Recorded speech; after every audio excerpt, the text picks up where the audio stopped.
Hello, 6th grade. Today we are talking about a new way to interpret, a new way to think about A over B. So what that means is a number on top of another number. So we're going to investigate what a fraction means when the numerator and denominator are not whole numbers. So if you had something that looks like this on top of something like looks like this, what that might mean. All right, so please make sure you have today's note page. We are going to have a quiz on Thursday, March 23rd. You can use all of the notes that you completed during the EdPuzzles. Thursday, March 23rd.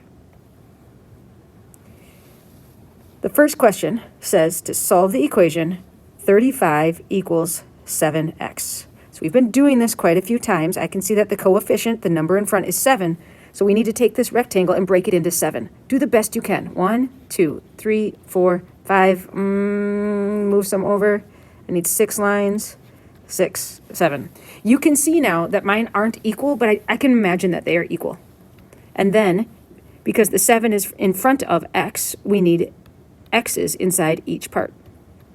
So this says 7x's is balanced by, or is equal to, 35. That 35 now goes in the bottom box. All 7 of those x's together make 35. We've been practicing this a lot in class and in our homework. We can't put all those x's into our calculator, but we can take the total and split it up 7 times. You'll notice that there's an x in every single box. So if I want the calculator to tell me the answer for x, I need to use the inverse operation and change this to a divide by problem and make it be 35 as the total got split into 7 boxes, and there's an x in every box. The other way that I can write this, and this is talking about the A over B, I can write 35 divided by 7 this way. 35 on top of 7 equals x. Right? So this 35 is this 35, and the 7 that we divided by is on the bottom of the fraction. And when you put that into your calculator, you will get 5 is the value of x. Right? Let's try another one. Number 2 says 35 equals 11 x's. All right, so you know what we're doing. We're making 11 parts. 1, 2, 3, 4, 5, 6, 7, 8, 9, 10. All right, I think that makes 11 x's. 1, 2, 3, 4, 5, 6, 7, 8, 9, 10, 11. Mine were more equal in size this time, but if yours aren't equal, it's okay. Put in 10 lines, and you will get 11 parts. All 11 of those x's have a value of 35. So this is similar to the last problem. All 11 x's have a value of 35. So we'll put the 35 as the total. And this time, 35 is getting split up into 1, 2, 3, 4, 5, 6, 7, 8, 9, 10, 11 parts. So if we're going to put this into our calculator, a total of 35 split into 11 parts will tell us the value of x. Now, the reason why we like changing these divide by problems into A over B is because some decimals are really hard to interpret. So I'm going to change this into 35 on top of 11 equals x. And then if you use that Math MCA calculator, see if we can bring it up here. It was just here. Here we go. Grade 6 and 7. Start. Press my calculator button. There it is. All right. So we had 35 elevenths. Then I'm going to press second, and I'm going to press the button right next to the fraction button, the one that says x10n. On top, I can see in green, it's the converting. Then I can press enter, and I can see that the answer is 3 and 2/11. Now, if I was going to change that into a decimal, I end up getting a decimal that looks like this, right? And we have to know how to write that down. So it is more helpful to write it as a fraction. So x is 3 and 2/11. This is why we like writing A over B instead. We're going to do one more example for number 3. 7x's equals 7.7, 7 and 7/10. So all 7x's are going to have a total value of 7 and 7/10. All right, I need 7x's. 1, 2, 3, 4, 5, 6. Close enough. Put in x's. 1, 2, 3, 4, 5, 6, 7 x's. So what's the divide by problem for this one? We start with the total, and it got split into 7 boxes. The total was 7 and 7/10. Split into 7. It's going to tell you the value of x. Head back to our calculator.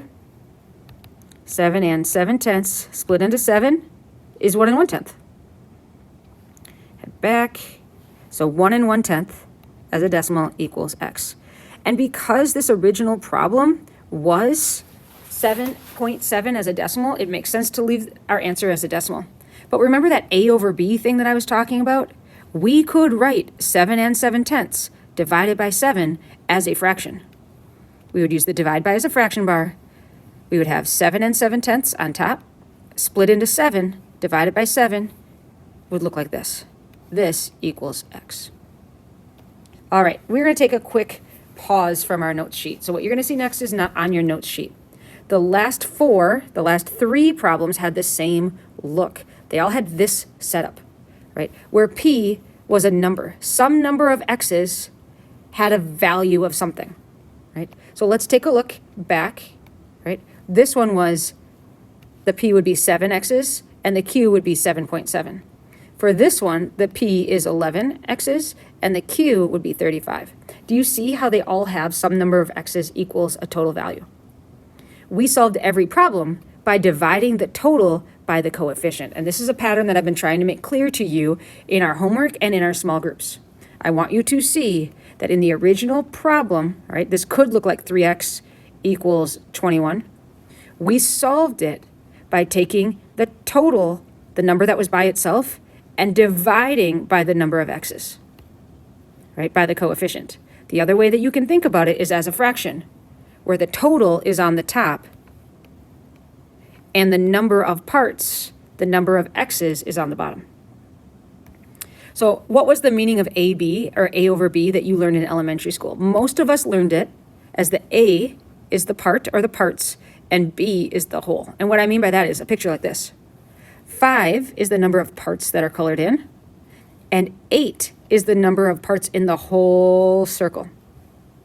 But the way we're going to start thinking about it in middle school, because sometimes we don't have whole numbers on the top, it's not going to always be 5 or 8. Sometimes it's going to be a decimal, and it'll look like this. If you see 2 2/10 on top, that means that this is saying 2 2/10 divided by the bottom number, 4 3/10.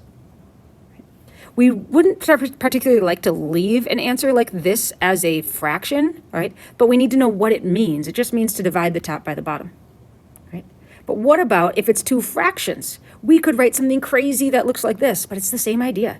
You take the numerator and you write it first, and then you divide by the denominator. This is going to help us when we are doing algebra problems that have fractions in them, and we have to divide by a fraction, or we have to divide by a decimal. We are going to talk about the backside in small group when you join me. The backside is pretty tricky. You can try it if you want to, but it's pretty tricky.